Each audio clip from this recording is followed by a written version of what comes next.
風薫る5月、腰痛キャンパーが再びこの地を訪れた。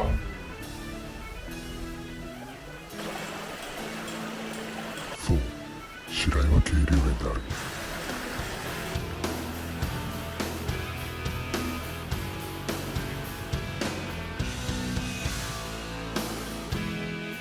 じゃあお疲れっす。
最高や。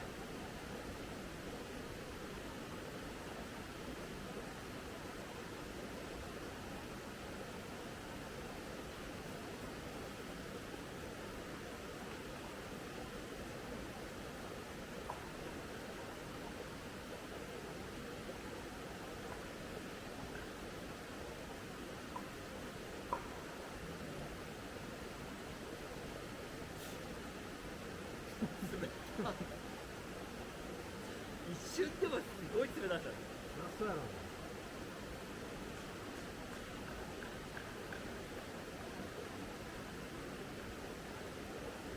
酔ったわ。酔ってるこれ。足元が大ったね。丸太のせいじゃない。丸太は揺れてないのに視界が揺れてた。もう脳がやられてる。脳が揺れてた。